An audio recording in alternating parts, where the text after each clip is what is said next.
Vamos a hablar con otro analista que seguramente tendrá un punto de vista respetable para nuestra audiencia, porque es un profesor, un educador, y él preside la Unión Mundial de Meretz.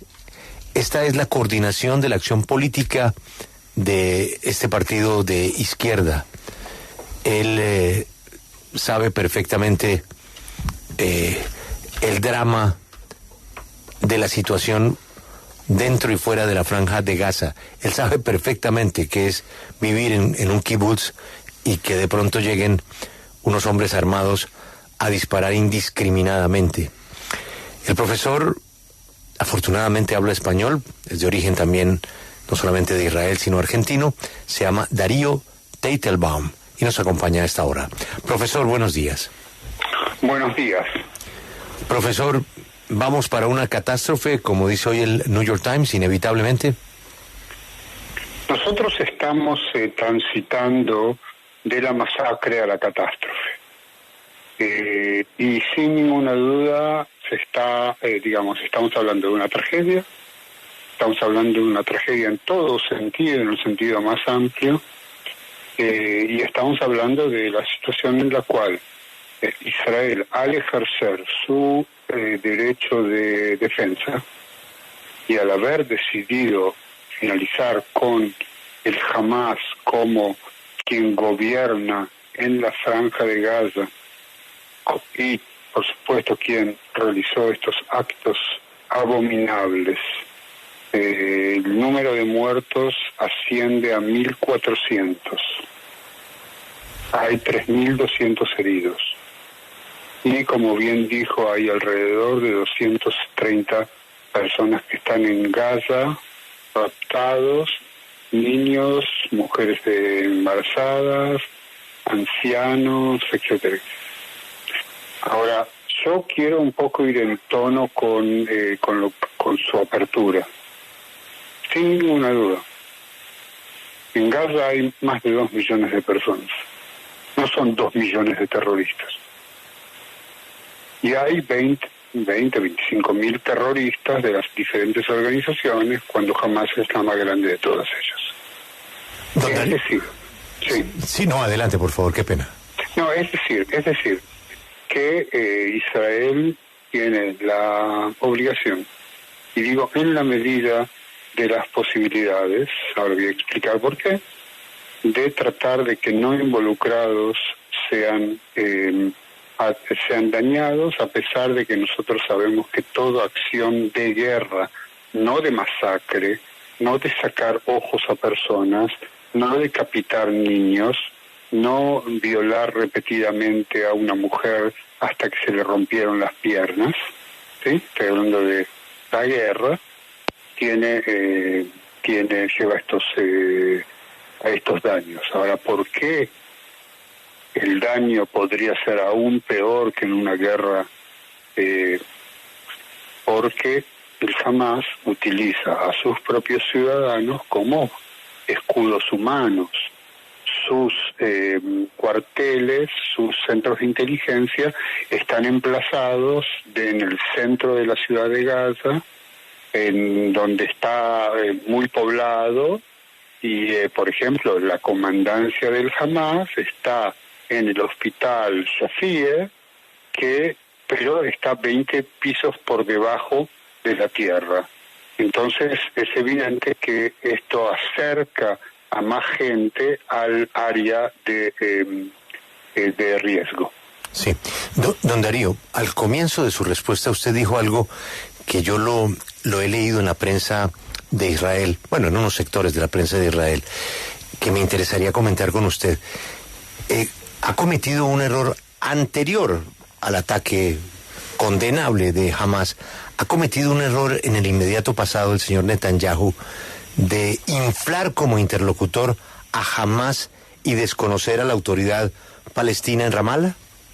Yo sostengo exactamente lo que usted acaba de decir. Ahora, los culpables son Hamas.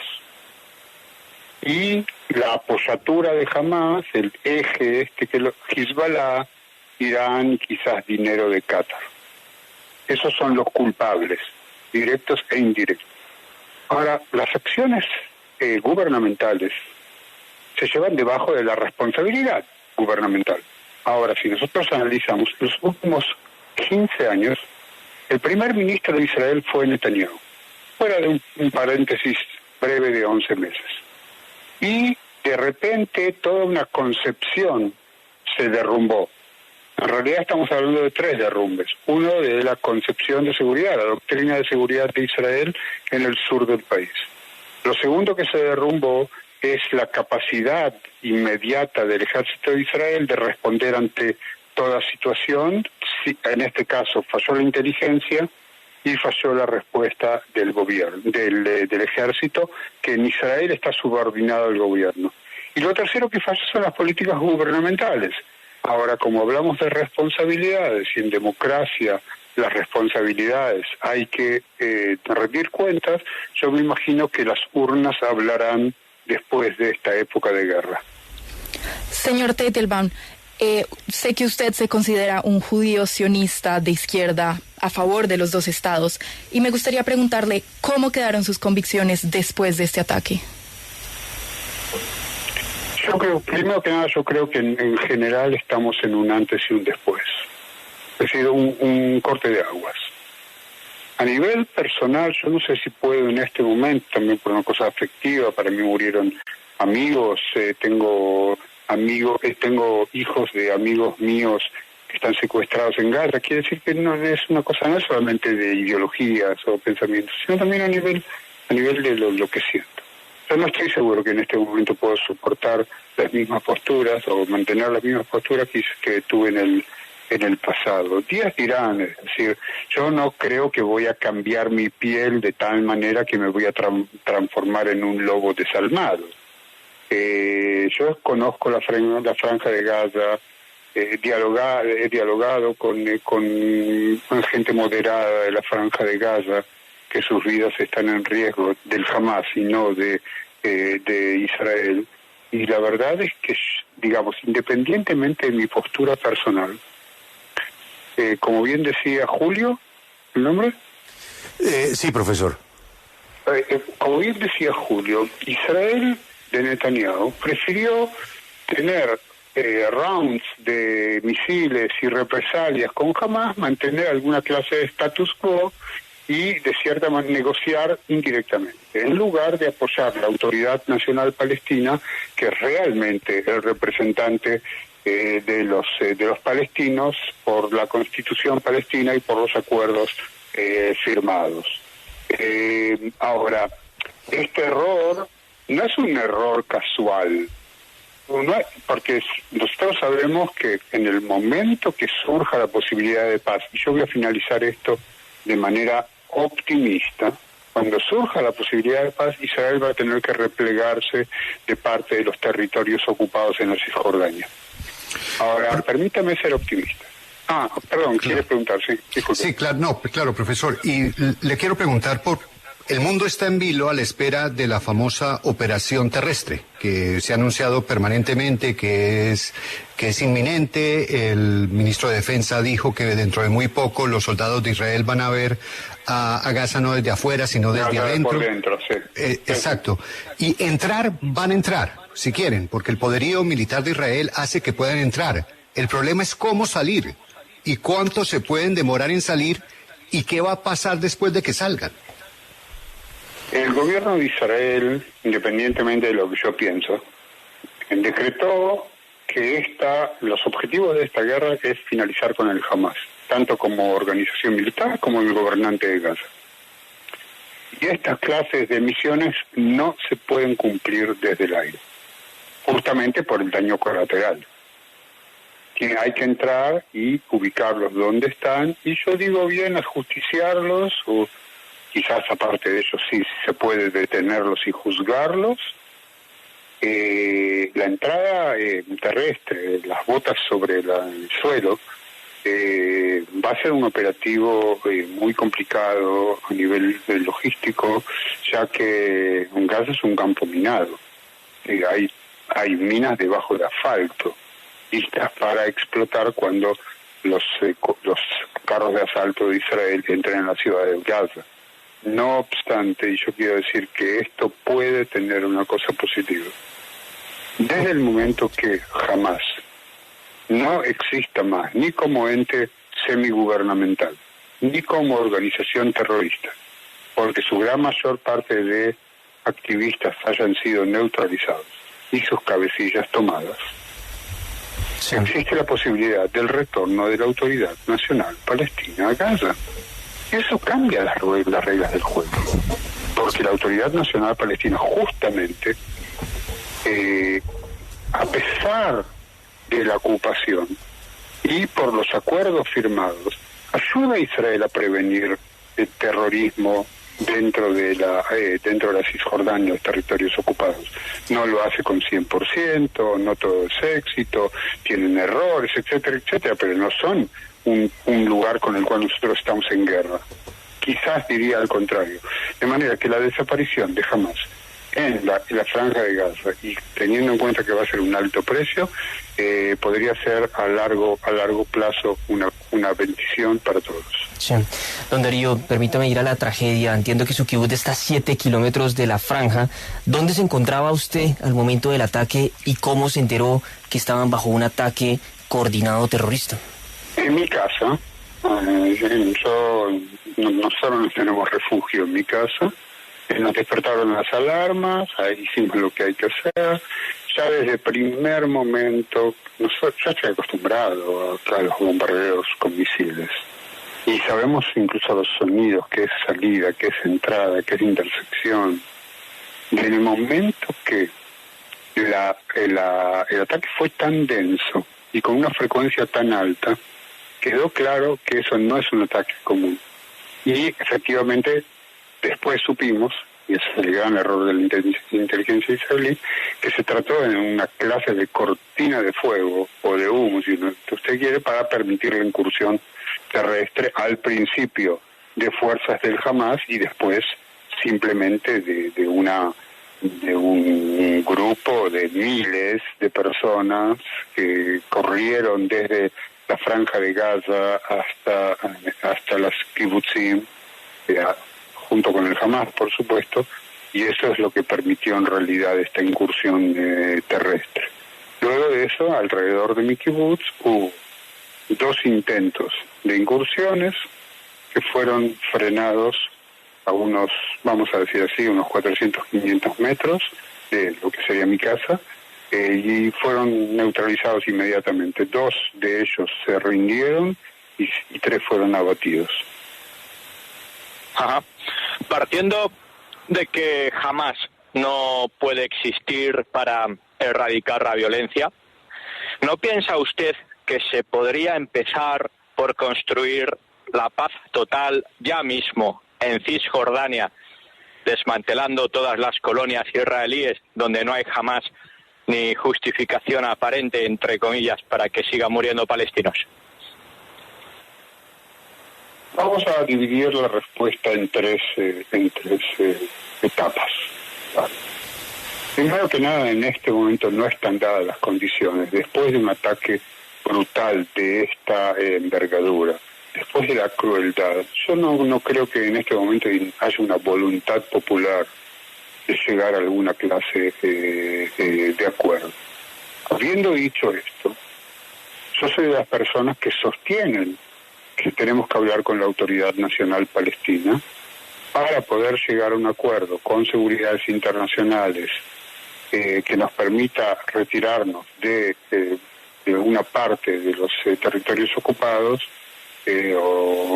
y acordar intercambio de territorios en la parte que Israel no pueda desocupar. Eso es la segunda parte. La tercera parte tiene que ver con quién va a seguir después de Abu Mazen. No es un secreto que Abu Mazen está enfermo, muy debilitado. El Hamás sí tiene posiciones dentro de la Cisjordania, a pesar de que trataron de rebelar la población en Cisjordania, no lograron hacer. Hubo manifestaciones, pero no fueron cosas diferentes en el pasado.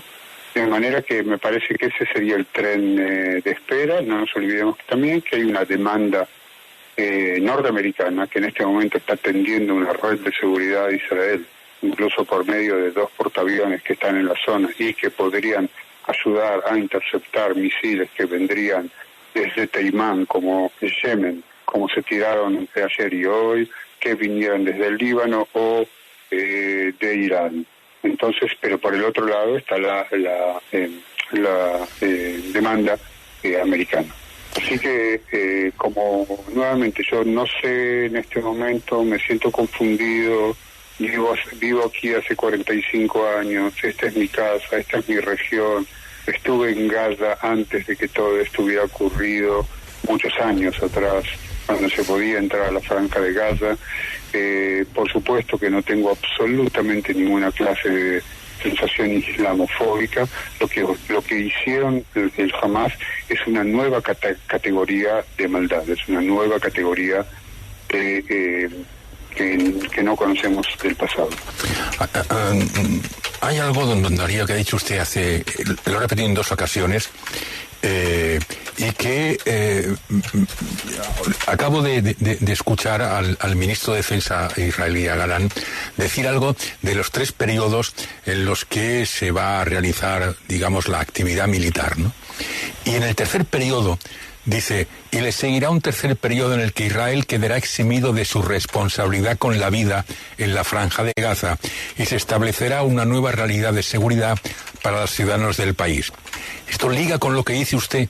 ¿Cree usted que el ministro de Defensa está diciendo lo que defiende usted? Es decir, acabar con Hamas y dar la responsabilidad a la Autoridad Nacional Palestina en Gaza. Yo no sé si esa es la intención de Gallant, el ministro de Seguridad de Israel. A ver, solamente compartir con ustedes un dilema, a lo mejor ustedes tienen una respuesta mejor de la que yo puedo dar. Yo no conozco país en el mundo entero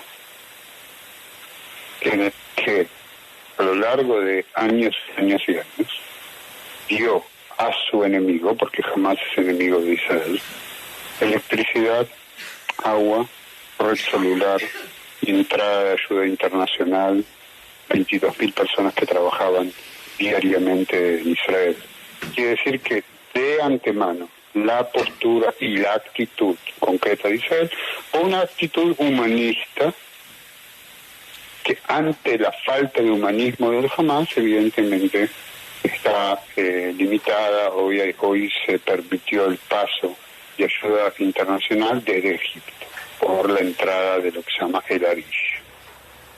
Ahora, la toma de responsabilidad por lo que ocurre en la Franja de Gaza, el gran error de Israel fue la desconexión unilateral, y yo lo digo eso desde izquierda. Evidentemente los colonos y la derecha no querían salir por motivos de fe, por motivos de nacionalismo, etcétera, etcétera.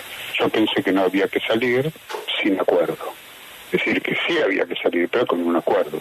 Y eso nos encontramos en el Hamas. Con el Hamas, no nos olvidemos que en 2006 tuvieron elecciones democráticas y el Hamas ganó. Lo que pasa es que el Hamas ganó democráticamente, pero derribó a la Autoridad Nacional Palestina, mató 1.000 personas de la OLP y en realidad se transformó en una dictadura islámica. Entonces, aparte hay que decir una cosa adicional respecto al tema de acabar con el Hamas. El Hamas es una idea que viene de los hermanos musulmanes y que tiene que ver con restituir el islamismo en todo el mundo y acabar con los infieles, etcétera, etcétera. Yo creo que ese sentimiento no va a desaparecer. Lo que puede desaparecer es la capacidad de gobernar y la capacidad de poner en riesgo el sur de Israel. Imagino que una situación de esta envergadura va a requerir una coalición internacional que por un lado ayude a la Franja de Gaza a reconstruirse y que por el otro lado también tenga la capacidad de tomar control en el sentido que no entren armas nuevamente, que no se aproveche la ayuda internacional en manos del Hamas, etcétera, etcétera. Y entonces sí puede abrir un camino para que retornar al diálogo con la Autoridad Nacional Palestina por un lado, ayudarla junto con Estados Unidos, junto con la Arabia Saudita y otros lugares a reinstalarse en la Franja de Gaza, y quizás esto sí a largo plazo es un futuro mejor para la gente de Gaza. Usted ha dicho de varias maneras que su espacio optimista depende de la desaparición de Hamas, en los términos en que lo acaba de explicar, que es quitándole su capacidad militar, porque piensa que el Hamas es una filosofía que no va a desaparecer nunca. Entonces la pregunta mía es si descarta la posibilidad de que Hamas no desaparezca, pero no solamente en los términos militares, sino en los términos, llamémoslos más bien guerrilleros. Es decir, que entre más sometido se vea militarmente, más capacidad de lucha tendrá para buscar complicidad en Irán o en Siria para poder resistir. ¿Lo descarta? Digamos, yo tengo respuestas y lo descarto, no, pero primero que hay que hacer una diferenciación. El Hamas en la Franja de Gaza es un semi-estado terrorista. Es decir, no estamos hablando acá de acciones terroristas, de células. Estamos hablando de un estado terrorista, o un semi-estado terrorista, cuyo objetivo es borrar del mapa el Estado de Israel. No es solamente una resistencia a la ocupación. No nos olvidemos que no hay ni siquiera un judío dentro de Gaza. Israel se retiró. Es cierto que hay un bloqueo alrededor de la Franja de Gaza y eso lo acepto como parte de la dificultad que la gente de Gaza vive a lo largo del tiempo. Por el otro lado, Israel tiene la obligación hacia sus ciudadanos de crear situaciones que nosotros no sigamos viviendo, no solamente el riesgo de los misiles cada 2 o 3 meses, sino el riesgo de una invasión de esta clase que cambia los paradigmas en el Medio Oriente. Eso es, nuevamente, digo, es un antes y un después. Ahora, ¿qué si jamás se va a reducir a algunos grupos terroristas aislados? Me imagino que Israel o Fuerza Internacional va a saber luchar contra ellos, pero estamos hablando de ahora de desmantelar el estado de terror del Hamas. En un momento muy particular para Israel, el ataque terrorista de Hamas, un país que estaba profundamente dividido político, enfrentando una crisis política como no veía hace mucho tiempo, no sé si en la mayor crisis política desde su creación, pues eso puede ser una exageración, pero una profunda crisis política que seguramente es claro que la aprovechó Hamas para el ataque.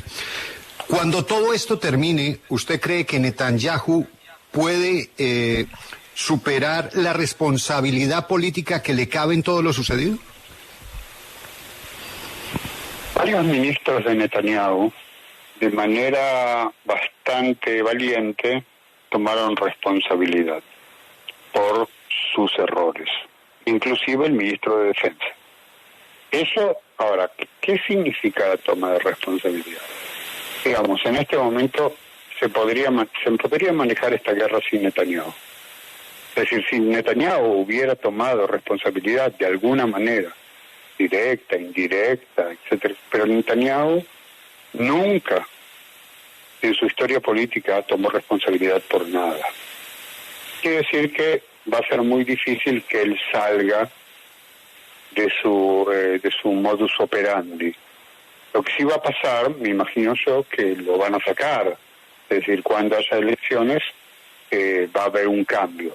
Habiendo dicho esto, yo creo que la crisis que vivía Israel hasta el sábado 7 de octubre no tiene impacto directo sobre lo que ocurre en la guerra.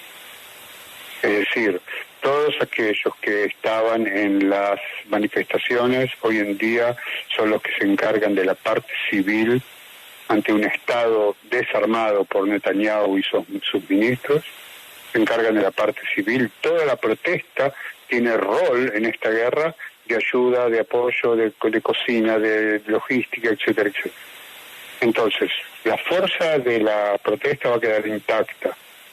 Se van a agregar aquellos que están desilusionados de la forma que Netanyahu actuó. Y me parece que esta es una palanca suficiente para que posteriormente haya un cambio gubernamental. Yo quiero acudir a su optimismo para la siguiente pregunta.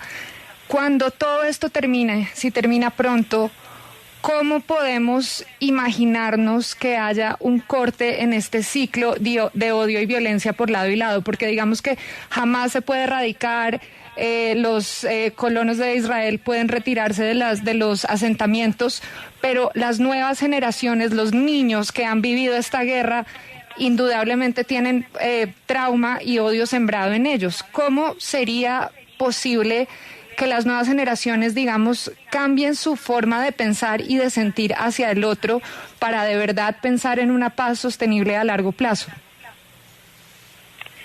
Permítame darle un ejemplo, vamos a usar la historia de manera práctica. En 1973 Israel tuvo lo que se llama la Guerra del Día del Perdón. Y que fue atacada por sorpresa, otra vez por sorpresa, y tiene que ver con el colapso de una concepción. Fue atacada de sorpresa por Egipto y por Siria, y Jordania también hizo parte, pero bueno, de todas maneras menor. Se hablaba de dos carniceros. El carnicero de Damasco, que es Asad el padre, y el carnicero de Egipto, que era Anwar Sadat. 4 años más tarde de esta guerra cruenta, que tuvo 2.800 caídos, innumerables heridos, Sadat estaba hablando en la Knesset, en el Parlamento israelí, sin precedentes. Esto significa dos cosas. Primero, que líderes pueden sobreponerse a sus posturas cuando entienden que esto es conveniente para sus países. Segundo, que la paz, en este caso, se hizo entre gobiernos. Lamentablemente no hay un contacto cálido entre los egipcios y los israelíes, pero de todas maneras estamos hablando de un acuerdo de paz que se mantiene intacto 40 años. Quiere decir que se pueden llegar a los acuerdos que van más allá del odio que existe, y existe odio, que va más allá de la educación al odio, al discurso del odio, que existen también. No obstante, yo creo que si se da la situación en que Hamás no está más en la Franja de Gaza, la Autoridad Nacional Palestina logra purgarlos de la Cisjordania, los territorios ocupados, yo creo que podría ser una muy buena oportunidad, y yo creo que es una cosa a muy largo plazo. Profesor, yo tengo una última inquietud que me genera una tremenda preocupación por algo que usted dijo. Nosotros creíamos, o yo al menos pensaba, que los túneles pues eran unos túneles a una profundidad manejable. Pero usted dice, estamos hablando de túneles de una profundidad del tamaño de un edificio de 20 pisos. Es decir, túneles que estarían 40, 50 metros bajo tierra y que llevan haciendo no sé cuántos años. Es decir, túneles que inclusive pueden penetrar o pueden estar conectados con territorio de Israel. ¿Cuál es la verdad o qué se sabe de esos túneles? Primero que nada, la mayor parte de los túneles ofensivos fueron derribados por Israel, pero el Hamás no cesa en conseguir construcción. Lo que es evidente y claro y conocido es que hay lo que se llama el Metro City, que es una ciudad debajo de la ciudad de la Franja de Gaza, que permite la operación del Hamás, y que nuevamente está instalada debajo del Hospital Central de Gaza. Ahora, se puede llegar a esa profundidad por medio de una bomba que va bajando a tierra. Lo que pasa que para eso hay que matar 1.000 o 2.000 inocentes que están en el hospital. Israel no se lo tiene que permitir. Habiendo dicho esto, tenemos que enumerar el desarrollo de las amenazas para porque los túneles no es una cosa separada. La primera intifada fue con piedras, el primer levantamiento, 1987, fue con piedras. El segundo levantamiento, la segunda intifada, fue armada, muy violenta. Luego de eso aparecieron los misiles. Cuando los misiles transformaron en menos efectivos por los sistemas de seguridad de Israel, se comenzó el tema de los túneles. Ahora, Israel construyó un obstáculo a lo largo de toda la franja de Gaza con una profundidad muy grande para evitar los túneles. Lo que pasa es que la cerca, en este caso, fue la que sucumbió. Se esperaba que la cerca podría aguantar cualquier clase de ataque y eso no ocurrió. Pero también el día de mañana que se invente una amenaza nueva contra Israel, Israel va a tener que desarrollar un sistema de defensa con el nuevo y bueno, estamos hablando de un círculo vicioso.